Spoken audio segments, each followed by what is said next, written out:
ওই কাবলির মতো, যে কাবলি এসে দেখছিল যে বাঙালি ছেলে, বাংলাদেশি ছেলে সে জাম খেতেছে, জিজ্ঞেস করছে তুম সব ক্যা খায়া করতে হো? বলছে হাম সব জাম খায়া করতে হ্যাঁ।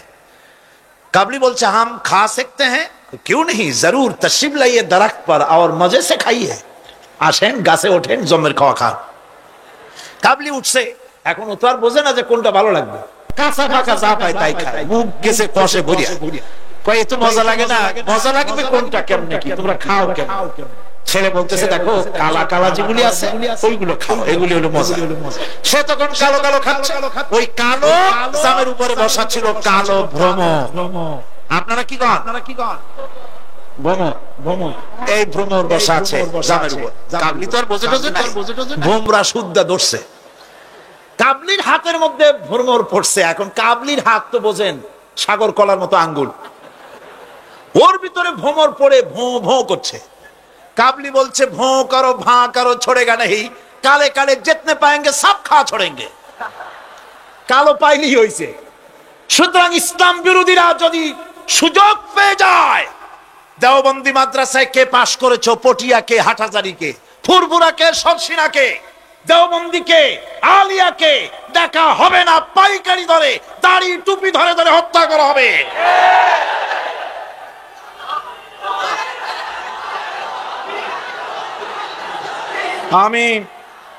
আমি অত্যন্ত বিনীতভাবে চট্টগ্রামের তাফসিরের কোরআন মাহফিলের পক্ষ থেকে গোটা দেশবাসীকে আহ্বান জানাই, আলেম ওলামাদের প্রতি বলি, আপনাদের পায়ে ধরি, ওলামা হাজরাত, পীর সাহেব কেবলারা আপনাদের পায়ে ধরি, আল্লাহর রাস্তায় ঐক্যবদ্ধ হন, ইসলামী আন্দোলনের বিরুদ্ধে ফতোয়া দিবেন না।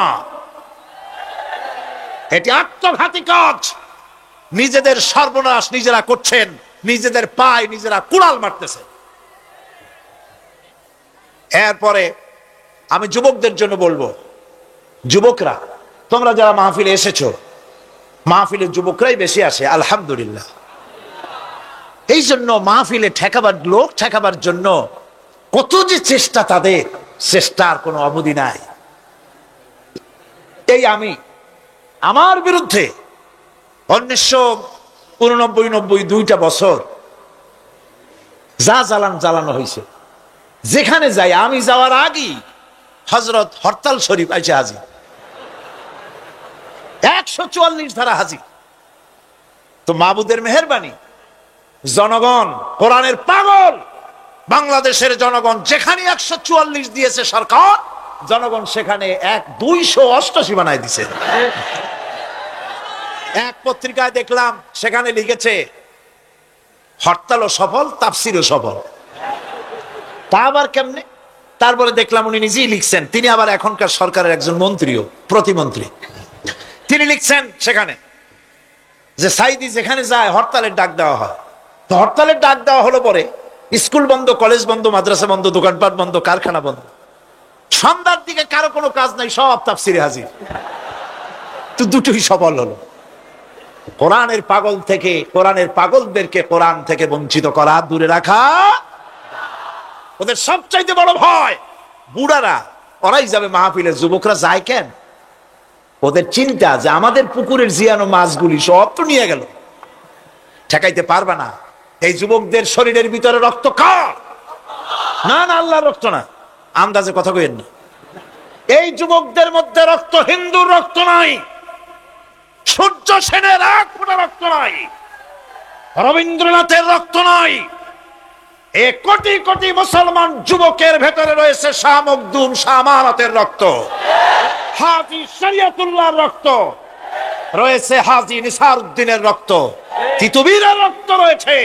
সুতরাং এই মুসলমান যুবকদেরকে ইসলামের রাস্তা থেকে সরিয়ে দেওয়া যাবে না। যুবকদের বলি, আল্লাহর দ্বীন কায়েমের জন্য ঐক্যবদ্ধ হতে হবে।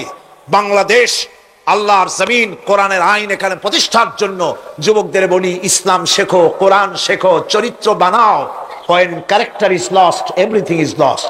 চরিত্রই যখন হারাবে, তখন তোমার কাছে হারাবার মতো আর কোনো জিনিস বাকি থাকবে না। চরিত্রকে বলবৎ রাখবে। চরিত্র হলো সবচাইতে, মানুষ হওয়ার জন্য চরিত্র শ্রেষ্ঠ জিনিস। এই চরিত্রকে তোমরা হেফাজত করবে, 5 ওয়াক্ত নামাজ পড়বে, ওয়াকুনু মা'আস সাদিকিন, সত্যবাদীদের সাথে থাকবে। যারা ইসলামের আন্দোলন করে তাদের সাথী হও, তাদের কর্মী হও। আল্লাহ রাব্বুল আলামিন তোমাদেরকে যুগের খালিদ বিন ওলীদ আল্লাহ বানায় দিবেন। আমি তো বিশ্বাস করি এই যুবকদের হাতে ইসলামের পতাকা উড়বে বাংলাদেশে ইনশাআল্লাহ।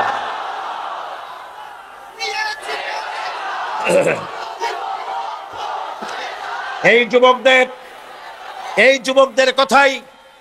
যুবকদের কথাই আল্লাহ পাকের নবী বলেছেন। নবীজি বলেছেন, কিয়ামতের দিন যেদিন কোনো ছায়া থাকবে না, আল্লাহর আরশ ব্যতীত আরশের ছায়া ছাড়া কোনো ছায়া থাকবে না, ওই দিন আরশের নিচে 7 শ্রেণীর লোকেরা জায়গা পাবে। ওর ভিতরে হবে এক শ্রেণী হবে ওয়াশাবুন নাশা ফি ইবাদাতিল্লাহ, ওই সব যুবক যারা রাত কাটিয়েছে আল্লাহর ইবাদত করে, চোখের পানি ফেলেছে, তাদের জন্য জান্নাত যুবকদের জন্য।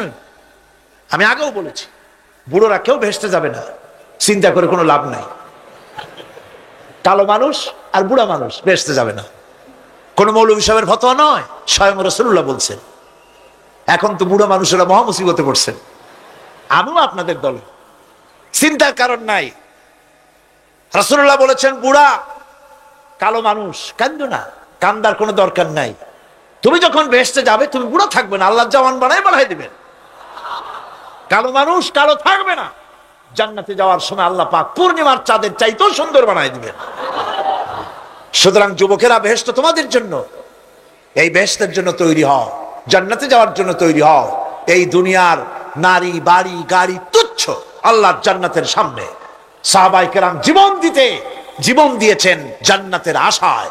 সেই জান্নাতের আশা, জাহান্নামের ভয় আর জান্নাতে যাওয়ার লোভ প্রত্যেকটি যুবকের রক্তের ফোঁটায় ফোঁটায় আল্লাহ ঢুকায় দিক। যুবতী মেয়েদেরকে বলবো, ছাত্রী যারা এসেছেন মহিলাদের মধ্যে, এদেশে ইসলামী ছাত্রী সংস্থা নামে একটি সংস্থা আছে। মেয়েদেরকে দ্বীন শিখায় তারা। যেখানে মেয়েরা তাদের সতীত্ব বজায় রাখতে পারে না, দ্বীন শিখতে পারে না, সেখানে কলেজে, বিশ্ববিদ্যালয়, হাই স্কুলে ইসলামী ছাত্রী সংস্থা একটা নিয়ামত। জোরে কোন আলহামদুলিল্লাহ। সব ভাইদেরকে আর মায়েদেরকে বলবো, আপনারা আপনাদের মেয়েদেরকে ছাত্রী সংস্থার সাথে দ্বীন শেখার জন্য, ঈমান শেখার জন্য, চরিত্র শেখার জন্য আপনি তাকে দিয়ে দেন।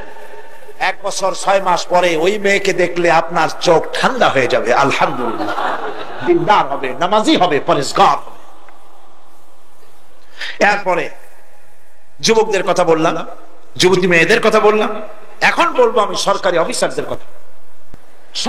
সরকারি অফিসার যারা, প্রশাসনিক দায়িত্বশীল যারা, তারা হচ্ছেন আমাদের সবচেয়ে নিকটতম লোক। তারা জনগণের খেদমত করছেন। আলহামদুলিল্লাহ, সকলে কোন আলহামদুলিল্লাহ।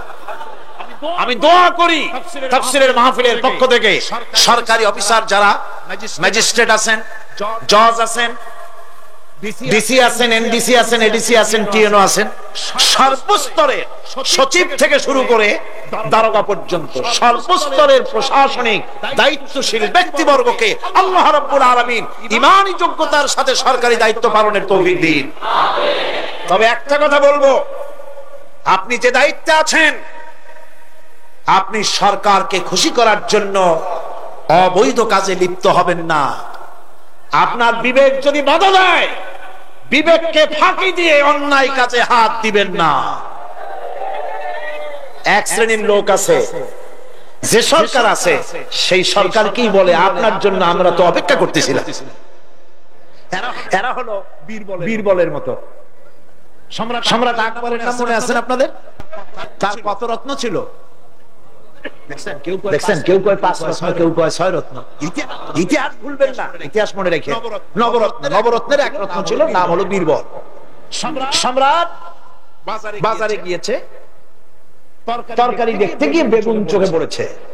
বেগুন দেখে খুব লক্ষ্য করে দেখছে। বীরবল বলছে, জাহাপানা খুব পছন্দ নাকি? দেখতে তো খুবই সুন্দর। বীরবল বলছে, জাহাপানা এই যে বেগুন, এটার নাম হচ্ছে বাগুন, অর্থাৎ এর অনেক গুণ। এটা যদি ভর্তা করে খান আপনার মাথার চুল কখনো উঠবে না। এটা যদি ভাজি করে খান আপনার স্বাস্থ্য ক্রমেই ভালো হবে। এটা যদি আপনি তরকারি মাছের সাথে মিলায় খান আপনার রাজত্ব আরো দীর্ঘায়ু হবে। এই রকমের অনেক ফজিলত বয়ান করল। তারপরে বলে ঠিক আছে কেন, ওগুলি কেনা হইলো, রান্না হইলো, জনমের খাওয়া খাইলো। এখন বেগুন জন্মের খাওয়া খাইলে যা হয়, টয়লেট রিজার্ভ, মেজাজ খারাপ সম্রাটের। বীরবল এসে দেখে মেজাজ স্ট্রং হয়ে আছে বাদশা। জাহাপানা কি হয়েছে? আরে বেটা তুমি কি তরকারি ফজিলত বয়ান করলা, আমার তো পেটের ব্যথায় অস্থির। কয় হুজুর এই একটা তরকারি নাকি, ওটার নাম তো বেগুন, ওর কোনো গুণই নাই। এটা খাইলে পরে কাখাউস হয়, পাতলা হয়, একজিমা হয়, ব্রঙ্কাইটিস হয়, নিউমোনিয়া হয়। এটা খাইলে পরে কত লোক মারা গেছে কলেরা বসন্ত হইয়া। এটা তো তরকারি। আকবর কয় সর্বনাশ, আমার তো পেটের ব্যথা সেরে গেছে তোমার এই বক্তৃতা শুনে। বলে কিরকম? কালকেই বেগুনের এত ফজিলত বর্ণনা করলে, আর আজকেই বেগুনের এত কুচ্ছা বলছো তুমি, একই মুখে দুই রকম। বীরবল বলছে জাহাপানা কিছু মনে নেবেন না, আমি তো বেগুনের চাকরি করি না, আমি তো জাহাপানার চাকরি করি। কালকে আপনি বলেছেন বেগুন দেখতে সুন্দর, আমার পক্ষে যতদূর সম্ভব ফজিলত বয়ান করেছি। আজকে আপনি বলছেন বেগুন খারাপ, আর আমি কি খারাপ খারাপরে ভালো কইয়া আমার কল্যাণটা হারাবো নাকি? আমার দেশের সচিব থেকে শুরু করে সর্বস্তরের অফিসারদের বলবো, সরকারকে ক্ষতি করার জন্য ইসলামের বিরুদ্ধে পদক্ষেপ নেবেন না, ইসলামের পক্ষে থাকুন, ইসলামের পক্ষে। এই কথা কখনো ভুলে যাবেন না। আল্লাহ রাব্বুল আলামিন আপনাদেরকে সিংহের মতো, আল্লাহ রাব্বুল আলামিন আপনাদেরকে ব্যাঘ্রের মতো ইমানি মজবুতির সঙ্গে ইমানের দায়িত্বের সাথে সরকারি দায়িত্ব পালনের তৌফিক আমার আল্লাহ যেন দান করেন, দোয়া করি। এরপরে বলবো আমার মা বোনদের কথা, যারা কষ্ট করে এসেছেন। আমরা মোনাজাতের দিকে ক্রমে এগিয়ে যাচ্ছি, বক্তব্য শেষ পর্যায়ে এসেছি। মা বোন, আমাদের বোনেরা, আমাদের মায়েরা আমাদের কাছে সবচাইতে সম্মানের পাত্রী। কোন আলহামদুলিল্লাহ। আসতে বললেন কেন? সকালবেলা এখানে মহিলা অনুষ্ঠান হয়েছিল, হাজার হাজার মা বোনেরা এসেছিলেন। একজনে প্রশ্ন করলেন যে স্বামীর পায়ের তলে নাকি স্ত্রীর জান্নাত। আমি বলেছি এটা বাজে কথা, মিথ্যে কথা। স্বামীর পায়ের তলে রাসূলুল্লাহ এরকম কথা কখনো বলেন নাই, বরং হুজুর বলেছেন মায়ের পায়ের তলে সন্তানের জান্নাত। আলহামদুলিল্লাহ। আমি আগেও বলেছি আমরা পুরুষ, আমাদের পায়ের তলে জুতা, আর আপনারা পর্দার আড়ালে আমাদের বোনেরা মায়েরা, আপনাদের পায়ের তলে আল্লাহর জান্নাত। আপনারা খাদিজার উত্তরসূরি, আপনারা ফাতেমার উত্তরসূরি, আপনারা হযরত আয়েশার উত্তরসূরি। আপনাদের সতীত্বকে বিনষ্ট করার জন্য এক শ্রেণীর বুদ্ধিজীবীরা আপনাদেরকে ময়দানে নামাতে চায়।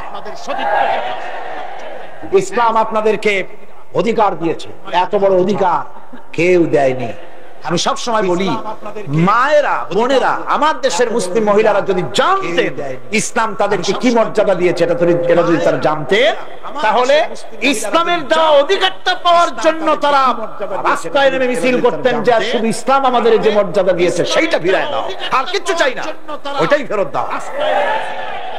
মা বোনেরা, ইসলাম প্রতিষ্ঠিত হলে পরে বাংলাদেশে যদি ইসলাম কায়েম হয়, আপনাদের চাকরি, শিক্ষা, ব্যবসা, আপনাদের সবটা ইসলাম সংরক্ষণ করবে। অর্ধেক জনশক্তি নারী, আপনাদেরকে অবহেলা কেউ করতে পারবে না। রাসূলুল্লাহ করেন নাই, আল্লাহ করেন নাই। রাসূলের মসজিদে আল্লাহর নবী নিজে মহিলাদের জন্য জায়গা করে দিয়েছেন। আজও মসজিদে নববীতে বাবুন নিসা, মহিলাদের জন্য আলাদা দরজা রিজার্ভ রয়েছে। আলহামদুলিল্লাহ, আলহামদুলিল্লাহ। আমার মা বোনেরা, রাসূলুল্লাহ সাল্লাল্লাহু আলাইহি ওয়াসাল্লামের সব ছেলেরা, ছেলে মারা গেলেন, বেঁচে ছিলেন সব মেয়েরা। এমন একটা হাদিস খুঁজে পাওয়া যাবে না যে আল্লাহর নবী দোয়া করে বলেছিলেন আল্লাহ ছেলে মরে গেল আমার একটা ছেলে দাও। মেয়েতেই সন্তুষ্ট ছিলেন। কোন আলহামদুলিল্লাহ। আমার হুজুর বলেছেন বিদেশে যাবে, বাজারে যাবে, কিছু না কিছু উপহার সামগ্রী বাড়ি কিনে নিয়ে যাও, আর ঘরের মধ্যে ঢুকে প্রথমেই দিবে মেয়েকে দিয়ে দেওয়া শুরু করবে। সুবহানাল্লাহ। কত ইচ্ছা করে না মেয়েরা? প্রথমে কারে দিবা? মনে রাখবেন আপনারাও, প্রথমে মেয়েকে দিবেন, প্রথমে মেয়েকে দিবেন, মেয়েকে যত্ন করবেন। অনেক কপাল পোড়া পুরুষ আছে, বারবার মেয়ে হয় দেখে মুখটা কালো হয়ে যায়, বউকে তালাক পর্যন্ত দেয়। এগুলি যা মেয়ে নিয়ামত, মেয়ে কি নিয়ামত। মেয়েদেরকে সম্মান করুন, মেয়ে জাতিকে সম্মান করুন। বউকে পত্র পত্রিকায় দেখি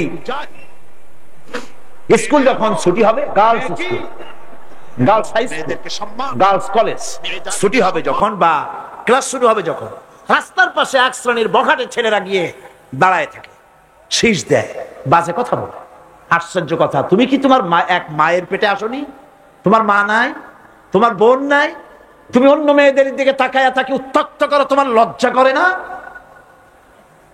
ইসলামী গভর্নমেন্ট যদি আসে, কারো বাবার ক্ষমতা নাই মেয়ে লোকের দিকে চোখ তুলে অন্যায় ভাবে তাকায়, আজ এসিড মারে, কোন শাস্তি হয় না।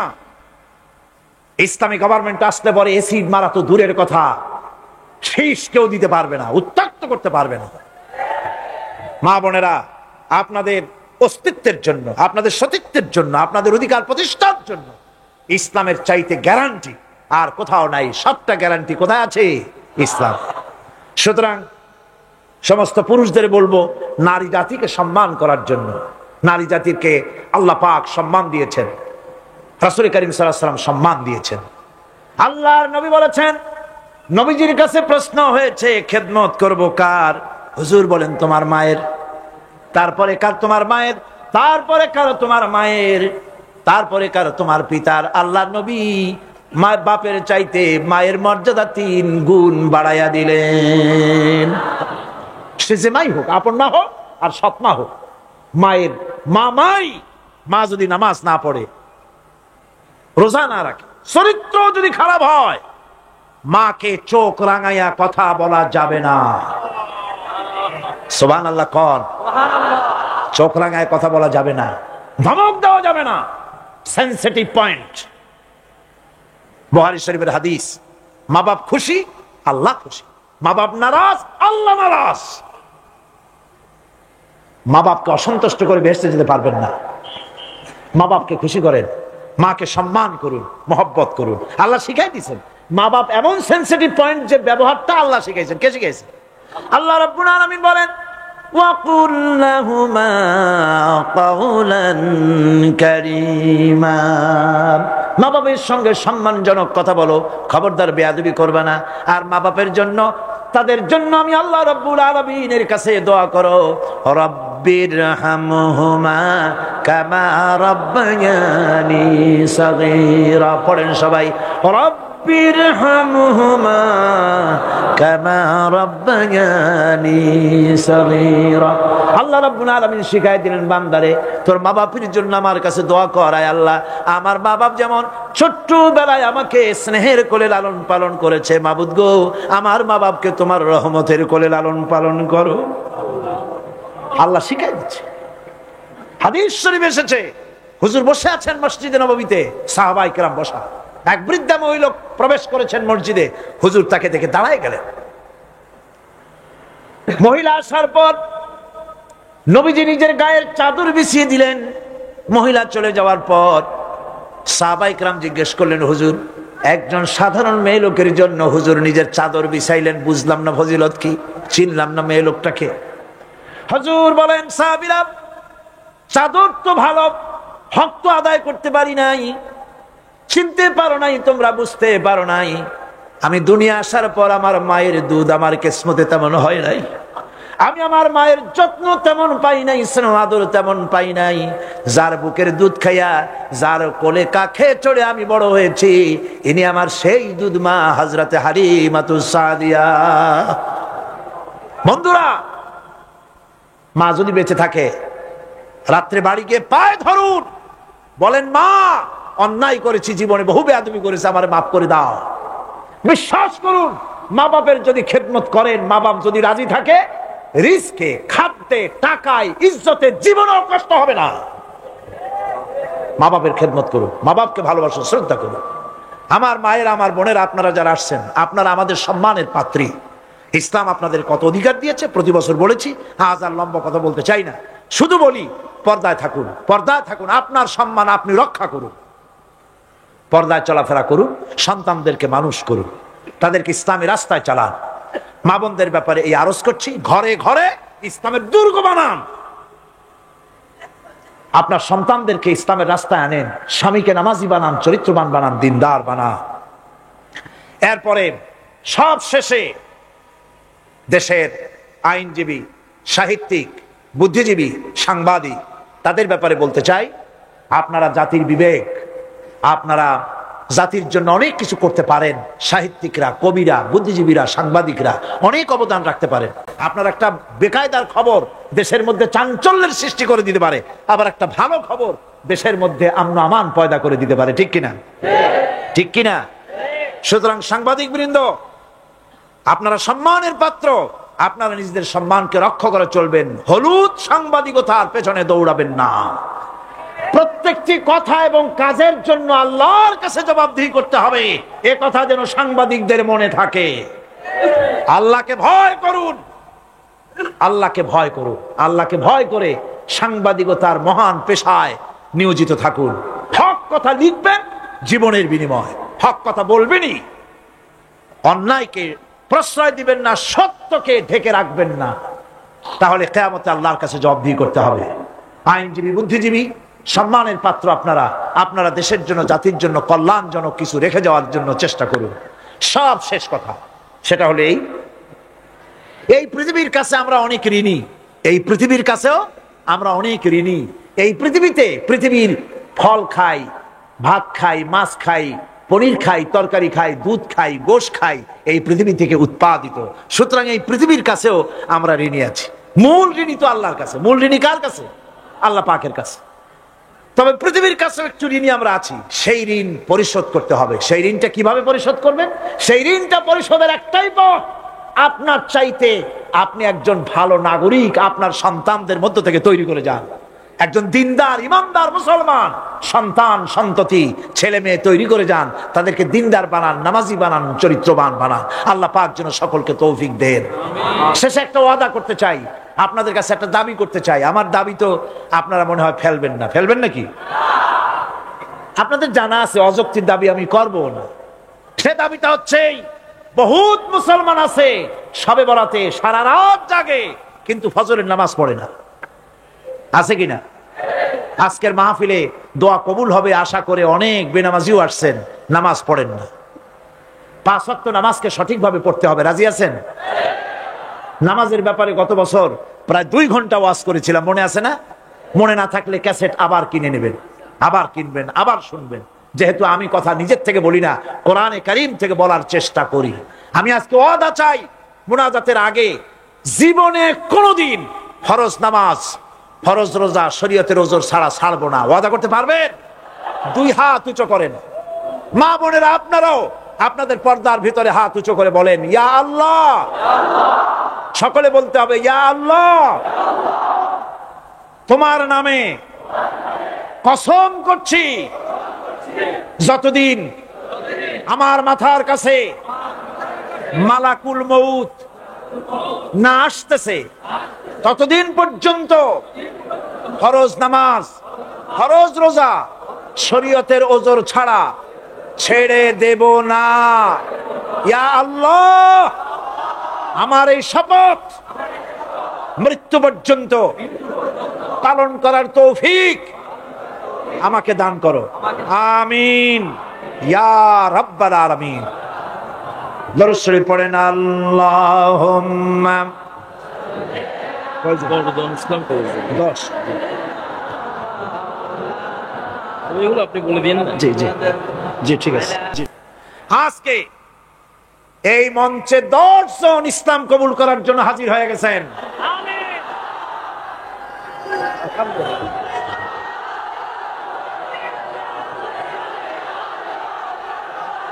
আলহামদুলিল্লাহ। কোন এরা হিন্দুরা কখনো বলে না যে আল্লাহর ছেলে মেয়ে আছে, বলে নাকি? কিন্তু ওরা আল্লাহর ছেলে বানাইছে, মেয়ে বানাইছে, বউ বানাইছে। নাউজুবিল্লাহ। আমেরিকায়, ইংল্যান্ডে, সেসব জায়গায় গির্জায় আজ আর খ্রিস্টান যাওয়ার লোক নাই। সপ্তাহে একদিন ইবাদত করে, সানডে। সেই সপ্তাহের একদিন ইবাদত করতে লোক পাওয়া যায় না। সেদিন তারা ফুর্তি নাট্যি করার জন্য বউ বাচ্চা নিয়ে, মদ টদ নিয়ে, সিবেচে গিয়ে কাপড় চোপড় ভালাইয়া যা খুশি তাই করে। তারা মসজিদে আসে না, কি বলে, গির্জায় যায় না। ফলে আমার নিজের চোখে দেখেছি বহুত গির্জা এমন আছে যার সামনে লেখা আছে ফর সেল, বিক্রয়ের জন্যে। এই সাইনবোর্ড যখন লাগায়, এলাকার মুসলমানেরা চান্দা তুলিয়া গির্জা কিনা সব সমানে মসজিদ বানাইতেছে। ইংল্যান্ডে আজ থেকে 100 বছর আগে মসজিদ ছিল মাত্র একটা। সেই গ্রেট ব্রিটেনে এখন মসজিদের সংখ্যা 7,000-এর উপরে। আলহামদুলিল্লাহ। সুতরাং এই খ্রিস্টান এবং ইহুদিদের পথ অনুসরণ করা যাবে না, কিন্তু তারপরেও আমরা অনুসরণ করছি না, করছি না? করছি। বিশ্বকবি, কবি সম্রাট আল্লামা ডক্টর ইকবাল রহমাতুল্লাহ আলাইহি সুন্দর করে বলেছেন, ওয়াদা মে হো তুম নসারা তু তামাদ্দুন মে হনুদ, ওয়াদা মে হো তুম নসারা তু তামাদ্দুন মে হনুদ, ये मुसलमान है जिन्हें देख के शर्माए यहूद।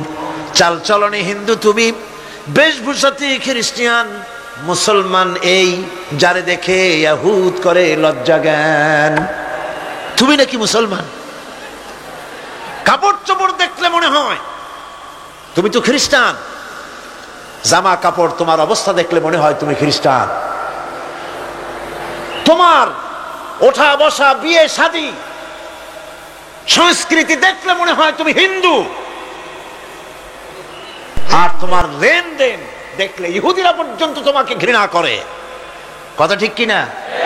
কথা ঠিক কিনা? এই হলো মুসলমানদের অবস্থা।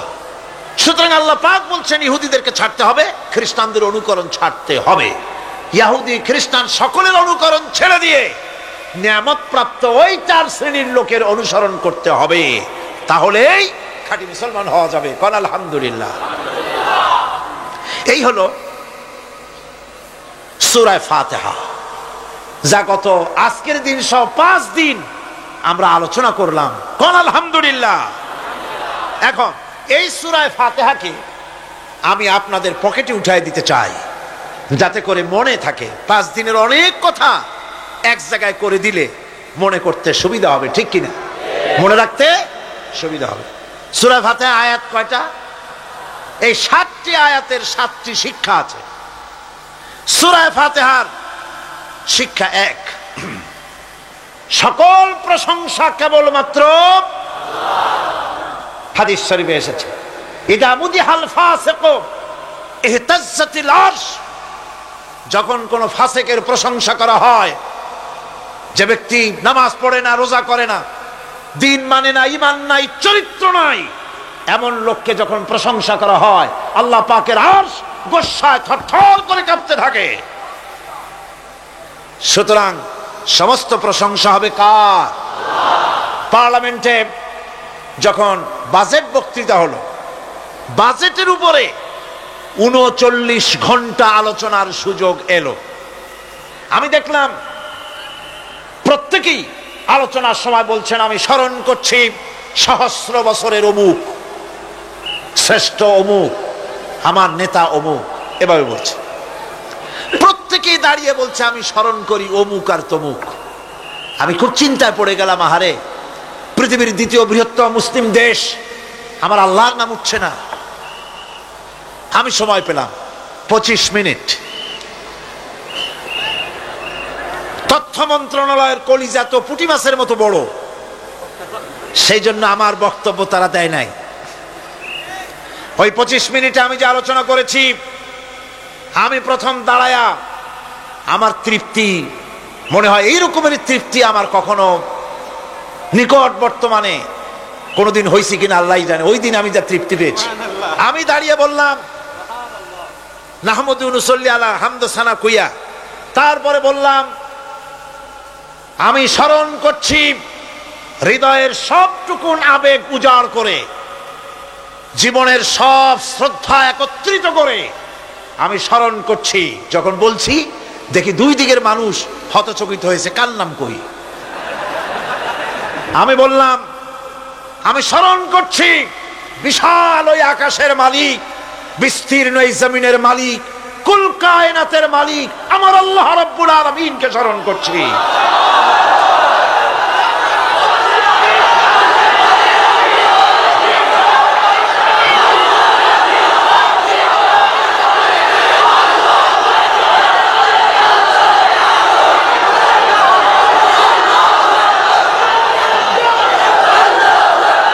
সুতরাং আমি দারুণ তৃপ্তি পেয়েছি।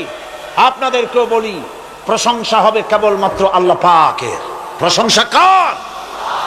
আর প্রশংসা হবে বিশ্ব নবী জনাবে মুহাম্মদ রাসূলুল্লাহ সাল্লাল্লাহু আলাইহি ওয়াসাল্লাম। চিৎকার মেরে সারা জীবন আল্লাহ এবং রাসূলের প্রশংসা করতেই থাকবো ইনশাআল্লাহ। আমাদের করতে হবে, মুসলমানদের দায়িত্ব। আর প্রশংসা করব যারা আমার রাসূলের, আল্লাহর হুকুম মানে আর আমার রাসূলের অনুসরণ অনুকরণ যারা করে, তারা আমাদের সম্মানের পাত্র। আলহামদুলিল্লাহ। 2, শেষ বিচারের একমাত্র মালিক হচ্ছেন আল্লাহ পাক। সূরা ফাতিহার দ্বিতীয় শিক্ষা। শেষ বিচারের দিন, ডে অফ জাজমেন্ট, শেষ বিচারের দিনের মালিককে? একচ্ছত্র অধিপতি আল্লাহ রাব্বুল আলামিন। যেদিন কেউ কথা বলতে পারবে না আল্লাহ পাকের নির্দেশ ছাড়া, সেই হাসরের মাঠের একচ্ছত্র মালিক আল্লাহ পাক। সুপ্রিম কোর্টের সুপ্রিম কোর্ট, সমস্ত জাস্টিসদের জাস্টিস হবেন আল্লাহ সুবহানাহু ওয়া তাআলা। এটা হলো দ্বিতীয় শিক্ষা, মনে রাখতে হবে। সেদিন আল্লাহ পাক তিনি বিচার করবেন, কঠিন বিচার হবে সেদিন, এটা মনে রাখতে হবে। 3 নম্বরের শিক্ষা হচ্ছে সূরা ফাতিহার শিক্ষা নাম্বার 3, জীবনের সকল ক্ষেত্রে গোলামি, আনুগত্য, দাসত্ব একমাত্র কেবলমাত্র শুধুমাত্র আল্লাহ রাব্বুল আলামিনের। গোলামি কার হবে? চিল্লায় বলেন, কার হবে? 3।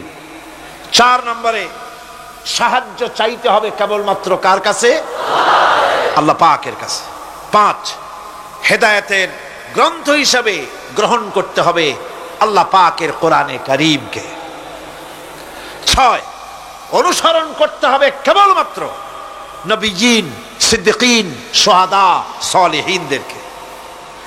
7, জীবনের সকল স্তর থেকে ইহুদি এবং নাসারাদের প্রভাব মুক্ত করতে হবে নিজের জীবনকে। ইহুদি, নাসারা, আল্লাহ বিরোধী যারা মুশরিক, নাস্তিক, মুরতাদ, এই সবগুলি থেকে নিজেকে মুক্ত করতে হবে। গোলামি হবে কেবলমাত্র আল্লাহ পাকের। আর এইভাবে 7টি আয়াতের 7টি শিক্ষা আপনাদের সামনে পেশ করলাম। আল্লাহ রাব্বুল আলামিন এগুলি যেন মানার তৌফিক আমাদের দেন, আমরা বলি আমিন। আর জোরে বলেন আমিন। বন্ধুগণ, গায়রিল মাগদুবি আলাইহিম ওয়ালাদ-দাল্লিন আমরা পড়ি, ইহুদি এবং খ্রিস্টানের পথ অনুসরণ করব না বলি, কিন্তু এই তো 1 জানুয়ারি আসতেছে। 1 জানুয়ারি 1997 সন, 31 ডিসেম্বর রাত 12টা 1 মিনিটের সময় বাংলাদেশের শহর সমূহে বাজি পোড়ানো শুরু হয়। কথা ঠিক কিনা? আমি জিজ্ঞেস করতে চাই, এটা কি খ্রিস্টানের দেশ? জোরে বলেন, এটা কি খ্রিস্টানের দেশ? অবশ্য আমাদের দেশে খ্রিস্টান, হিন্দু, বৌদ্ধ যারা আছে তারাও আমাদের নাগরিক, সন্দেহ নাই। কিন্তু এই দেশ হচ্ছে পৃথিবীর 2য় বৃহত্তম মুসলিম দেশ। খ্রিস্টানেরা নববর্ষ উদযাপনের জন্য বাজি পোড়াক, ফুর্তি করুক, যা মোল্লায় তাই করুক, কিন্তু একজন মুসলমান এই নববর্ষ উদযাপনের জন্য বাজি পোড়াতে পারে না, বোমা ফুটাতে পারে না, ফুর্তি করতে পারে না। কোন মানে নাই, জাস্টিফিকেশন নাই। এটা যদি করা হয় আপনি খ্রিস্টানদের গোলামি করছেন, এটাই প্রমাণিত হবে। 1 বৈশাখ নববর্ষ উদযাপন করা হয় আমাদের দেশে। আজ 2-4 বছর ধরে শুরু হয়েছে 1 বৈশাখ উদযাপন করা। 1 বৈশাখে সকাল বেলায় বাসন্তী রঙের শাড়ি পরে সারা রাত রাস্তায় আলপনা এঁকে রমনা লেকের পাশে গিয়ে যুবতী আর যুবকরা বাসন্তী রঙের শাড়ি পরে সূর্য উদয়ের পানে করজোড়ে সেদিকে তাকিয়ে বলে, এসো হে নববৈশাখ, স্বাগতম হে। বৈশাখও বলে, বাবাজিরা আমারে ডাকতেছো? ওয়েট এন্ড সি, অপেক্ষা করো, আসতেছি। যে বৈশাখকে ডাকা হলো, স্বাভাবিক বৈশাখ কাল বৈশাখীর রুদ্র রূপ ধারণ করে 180 মাইল স্পিডে এসে বাড়ি ঘর কল কারখানা ভাঙ্গা জনমের মতো স্বাগতম হে।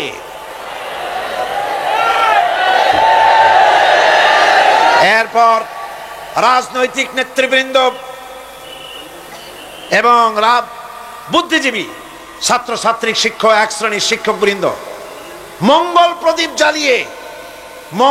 প্রদীপ জ্বালিয়ে দিনের সূচনা করেন। কুকুরের মুখোশ, গাধার মুখোশ, কুমিরের মুখোশ পরে মিছিল করেন। ঢোল আরো কি হাবিজাবি বাজাইয়া ফুর্তির চোটে শীতই পড়বে না খারাপ হয়ে থাকবে দিশা করতে পারে না। ঠিক কিনা কন? আমি জিজ্ঞেস করি, পয়লা বৈশাখের সাথে উদযাপন, নববর্ষ উদযাপনের সাথে মুখোশ পরার সম্পর্ক কি? গরু আর গাধার, শূকরের মুখোশ পরে আপনি কি বুঝাতে চান যে নতুন বছরটা জাতির সাথে গাধার মতো ব্যবহার করবেন অথবা কুকুরের মতো? নাউযুবিল্লাহি মিন যালিক। মুসলমানদের জন্য জায়েজ নাই, হারাম হারাম। বৈশাখের কোনো গুরুত্ব নাই। পয়লা বৈশাখ যদি কিছু করতেই হয়, ফজরের নামাজ পড়ে, দরুদ পড়ে, তেলাওয়াত করে আল্লাহর কাছে মুসলমানের দোয়া করা দরকার। আল্লাহ, বিগত বছরটা পার করেছি গুনাহ করে, নাফরমানি করে, আগামী বছর আমাদেরকে নেককার বানাও, নামাজি বানাও, চরিত্রবান বানাও, দিনদার বানাও। বছরটা দেশের জন্য, জাতির জন্য কল্যাণকর করে দাও। ভালো হইতো না? ভালো হইতো না? ভালো হতো। কিন্তু কপাল খারাপ, সংস্কৃতির নামে আসছে বেহায়াপনা। ভারতীয় উৎসব হয় বাংলাদেশে, ইন্ডিয়ান ফেস্টিভ্যাল। আমি প্রশ্ন করতে চাই সরকারের কাছে, বাংলাদেশের উৎসব ভারতে হয় কিনা? যদি বাংলাদেশের উৎসব ভারতে না হয়, বাংলার মাটিতে ভারতের উৎসব কেন?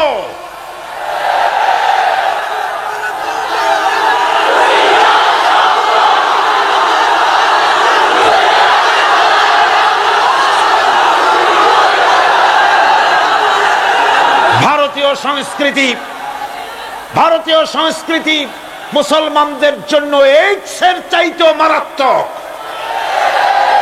ওই সংস্কৃতির সাথে আমাদের কোনো মিল নাই। তেল আর পানি কোনোদিন মিশবে না। আমাদের সংস্কৃতি সম্পূর্ণ আলাদা, ঈমান ভিত্তিক, তাওহীদ ভিত্তিক সংস্কৃতি আমাদের। যুবতী মেয়েদেরকে এনে প্রতিদিন সপ্তাহে সপ্তাহে ডজনকে ডজন শিল্পী আনা হচ্ছে আমাদের দেশে, গায়িকা, নর্তকী। আমাদের দেশের ভাবমূর্তিকে নষ্ট করা হয়েছে। গান বাজনার দিকে উঠে পড়ে লেগে গিয়েছে জাতি আজ। এ জাতির দুর্ভাগ্য কোথায় গিয়ে ঠেকবে আল্লাহ পাক জানেন। আমরা মুসলমান, আমাদের উন্নতি, আমাদের উরুজ, আমাদের জাওয়াল, আমাদের উন্নতি আর আমাদের অবনতি কিসে হবে? বিশ্বকবি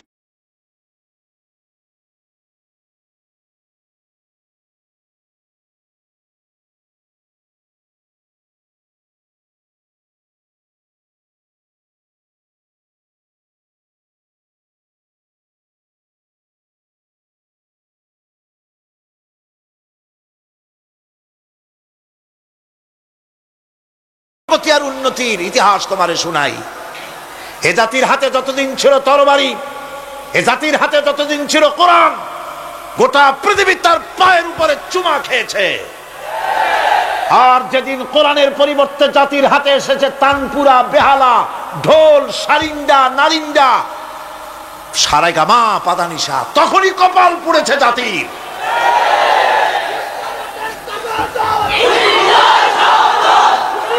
আজ আমাদের দেশে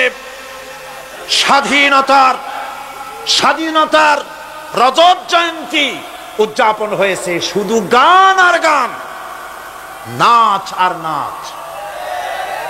সরকারের কোটি কোটি টাকা খরচ হয়েছে।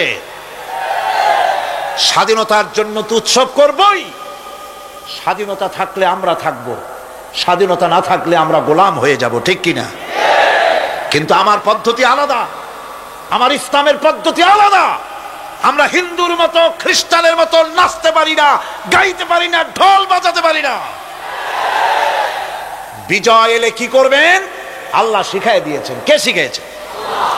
আল্লাহ রাব্বুল আলামিন বলেন, ইযা জাআ নাসরুল্লাহি ওয়াল ফাত ওয়া রাআইতান নাসা ইয়াদখুলুনা ফি দীনিল্লাহি আফওয়াজা ফাসাব্বিহ বিহামদি রাব্বিকা ওয়াস্তাগফির ইন্নাহু কানা তাওয়াবা। আল্লাহর পক্ষ থেকে যখন বিজয় আসবে, ও নবী, বিজয় যখন আসবে আল্লাহর পক্ষ থেকে, তখন আপনি দেখতে পাবেন আল্লাহর পক্ষ থেকে মদদ, বিজয় যখন আসবে দলে দলে লোক ইসলামের মধ্যে প্রবেশ করবে। এই বিজয় দেখে আপনি কি করবেন? আপনার জন্য দায়িত্ব তখন ফাসাব্বিহ বিহামদি রাব্বিকা ওয়াস্তাগফির ইন্নাহু কানা তাওয়াবা। আপনি বেশি করে ইস্তেগফার করুন, বেশি করে তাসবিহ পড়ুন। রাসূল করিম সাল্লাল্লাহু আলাইহি ওয়াসাল্লাম এই সূরা নাজিল হওয়ার পর, ইসলামের চূড়ান্ত বিজয়ের মুহূর্তে এই সূরা যখন নাজিল হলো, রাসূল করিম সাল্লাল্লাহু আলাইহি ওয়াসাল্লাম হাদিস শরীফে এসেছে সারাক্ষণ বেশিরভাগ পড়তেন সুবহানাকা আল্লাহুম্মা ওয়া বিহামদিকা নাস্তাগফিরুকা ওয়া নাতুবু ইলাইক। সুবহানাকা পড়েন, সুবহানাকা আল্লাহুম্মা ওয়া বিহামদিকা নাস্তাগফিরুকা ওয়া নাতুবু ইলাইক। রাসূল করিম সাল্লাল্লাহু আলাইহি ওয়াসাল্লামকে হযরত আয়েশা সিদ্দিকা রাদিয়াল্লাহু তাআলা আনহা জিজ্ঞেস করেছেন, হুজুর আপনি এখন এই দোয়াটা এত বেশি বেশি করতেছেন কেন? হুজুর বলেছেন, এটা আমাকে পড়তে বলা হয়েছে, আমাকে ইস্তেগফার করতে বলা হয়েছে, আমাকে তাসবিহ করতে বলা হয়েছে। অর্থাৎ বিজয়ে বিনয়ী হও, স্বাধীনতা দেন আল্লাহ, টিকায় রাখার মালিকও সে আল্লাহর প্রতি রুজু হতে হবে, মাথা নত করতে হবে। ঢোল বাজাইয়া জাতির স্বাধীনতা রক্ষা করা যাবে না। গান গে নাটক করে ভারতীয় সংস্কৃতির উলঙ্গ বেহায়া নর্তকী এনে বাংলাদেশের স্বাধীনতা রক্ষা করা যাবে না। স্বাধীনতা রক্ষা করতে পারবে ইমানদার সাহসী সরকার। ইমানদার হতে হবে, সাহসী হতে হবে। স্পষ্ট করে ভারতকে জানিয়ে দিতে হবে, বাংলাদেশের বুকের উপর থেকে ট্রানজিট দেওয়া হবে না, হবে না, হবে না। আমাদের চট্টগ্রামের এই চট্টগ্রামের পোর্টকে থামুন, চট্টগ্রামের বীর চট্টলার পোর্টকে ভারতের জন্য মুক্ত হতে দেওয়া হবে না। এদেশের লক্ষ লক্ষ মানুষের জীবন যেতে পারে, ভারতকে ট্রানজিট দেব না। ভারতকে ট্রানজিট দেওয়ার অর্থ হলো ভারতের সেনাবাহিনীকে বাংলাদেশকে ওয়েলকাম করা, ভারতের ডেঙ্গু জ্বর, তাদের এইডস রোগ বাংলাদেশে আমদানি করা, বাংলাদেশকে ভুটান সিকিমের মতো ভারতের গোলাম বানিয়ে দেওয়া।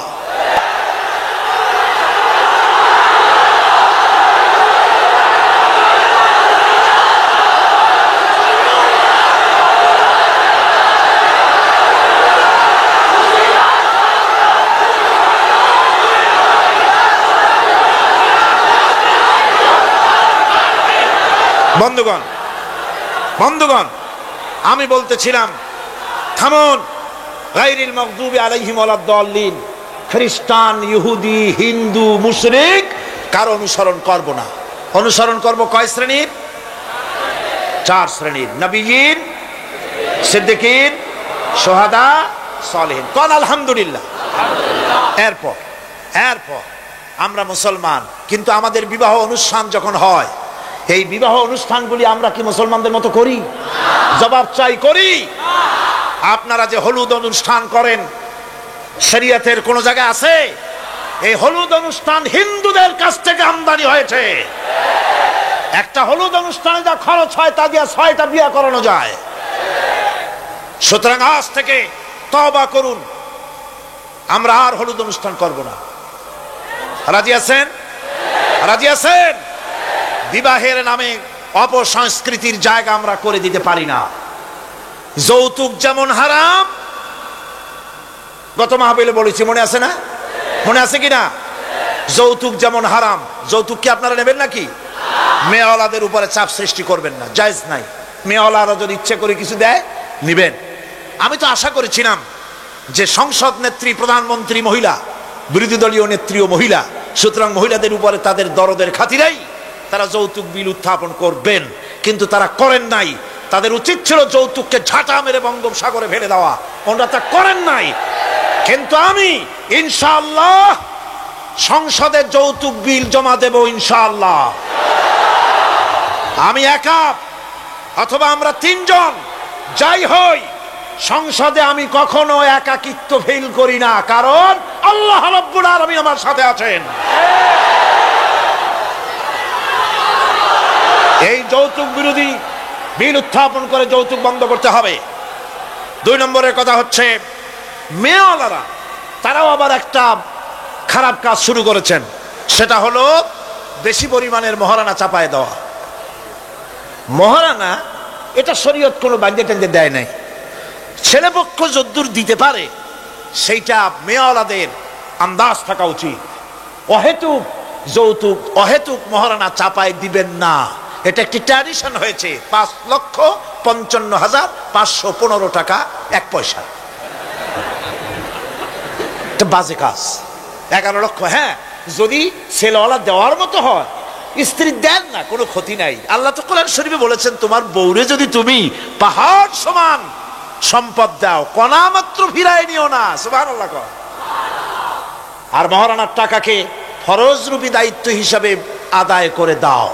কাজী যে মহারানা আদায় হতে পারে এই রকমের মহারানা দেওয়া উচিত। অতিরিক্ত চাপায় দিতে পারবে না, কিয়ামতের দিন ওই পুরুষটাকে আল্লাহর দরবারে জিনাকারের কাতারে দাঁড়াতে হবে। আমাদের বিবাহ সম্পর্কে এই কথাটা বললাম, মনে রাখবেন, যৌতুক নিবেন না আর অতিরিক্ত মহারানার বোঝাও চাপায় দিবেন না, তবে যা দিতে পারে সেই রকমই আপনারা দিবেন। এরপরে আর একটা জিনিস আমাদের দেশে চালু আছে, যা হিন্দু খ্রিস্টানদের সঙ্গে মিলে যায়, তা হচ্ছে কোন সম্মানিত লোক মারা গেল, তার জন্য নীরব হয়ে দাঁড়ায় থাকা। আমাদের পার্লামেন্টের একজন সদস্য মারা গেলেন, সংসদে প্রস্তাব উঠলো 1 মিনিট নীরব হয়ে দাঁড়ায় থাকে। আমি বললাম, স্পিকার সাহেব 1 মিনিট দাঁড়ায় থাকলে যদি সওয়াব হয় তো 1 মিনিট কেন, আসুন আমরা 25 মিনিট খাড়াই থাকি। আর যদি কোনো সওয়াবই না হয় তাহলে এই প্রহসন কেন? আমরা তো আমাদের মা বাপের কবরের কাছে গিয়া কোনোদিন ভূতের মতো খাড়াই থাকি না, সেখানে তো অবশ্যই আমরা দোয়া দুরূদ পড়ি, ঠিক কিনা? বললাম, স্পিকার সাহেব আমার মাহফিল যদি হতো তা আমি বলতাম সূরা ফাতিহা পড়েন, ইখলাস পড়েন, দরুদ শরীফ পড়েন। এটা আপনার মাহফিল, এটার গার্ডিয়ান আপনি, এটার অভিভাবক আপনি। আপনি সকলকে বলেন সূরা ফাতিহা, সূরা ইখলাস পড়তে। মাননীয় সম্মানিত স্পিকার সাথে সাথে বললেন সকলকে, আপনারা ফাতিহা পড়েন, ইখলাস পড়েন, দরুদ শরীফ পড়েন। আলহামদুলিল্লাহ, বললেন আলহামদুলিল্লাহ। আমরা চেষ্টা করছি সংসদের ভেতরে একটা গুণগত পরিবর্তন আনার জন্য। আল্লাহ যেন তৌফিক দেন, জনগণ আমিন। ভাইরা আমার, সুতরাং এই সমস্ত হচ্ছে খ্রিস্টান ইহুদিদের কাস্টমস, তাদের ট্র্যাডিশন, এর সাথে আমাদের কোনো সম্পর্ক নাই। হিন্দুরা খ্রিস্টানেরা কেউ মরে গেলে পরে দাঁড়ায় থাকুক, শুয়ে থাকুক, যেমনি পারে তেমনি করুক, কিন্তু আমি তো মুসলমান, আমি কি জোরে বলেন, আমরা কি? ইসলাম যা এলাউ করে না আমরা তা করতে পারি না। এটা যেন আমাদের সকলের মনে থাকে বন্ধুগণ। এরপরে আমি আরজ করতে চাই, আমি মোনাজাতের দিকে এগোচ্ছি। আমি বুঝতে পারছি মানুষের প্রচন্ড কষ্ট হচ্ছে, মা বোনদের, ভাইয়েদের। এরপরে যে কথাটি আমি বলতে চাই সেটা হলো, বাংলাদেশ হচ্ছে ইসলামের ঘাঁটি, ইসলামের দুর্জয় ঘাঁটি। আমাদের এই দেশে আল্লাহর দ্বীন কায়েম করতে হবে, জমিন আল্লাহর। আমি জিজ্ঞেস করতে চাই, এই লক্ষ লক্ষ জনতার কাছে জমিন কার? আমি খুশি হইতে পারলাম না। আপনারা আল্লাহর নামটা কি জোরে নিছিলেন? গায়ে যত শক্তি আছে ওই শক্তি দিয়ে আল্লাহর নামটা নিছিলেন? যদি না নিয়ে থাকেন, সবটা শক্তি নিয়ে আপনারা বলেন জমিন কার? আরো জোরে বলতে হবে, জমিন কার? আকাশ কার? বাতাস কার? এ মানব গোষ্ঠী কার? আইন চলবে কার? সুতরাং আল্লাহর আইনের উল্টা ধর্মনিরপেক্ষতাবাদ, জাতীয়তাবাদ, পুঁজিবাদ, সমাজতন্ত্র মানি না, মানি না, মানি না।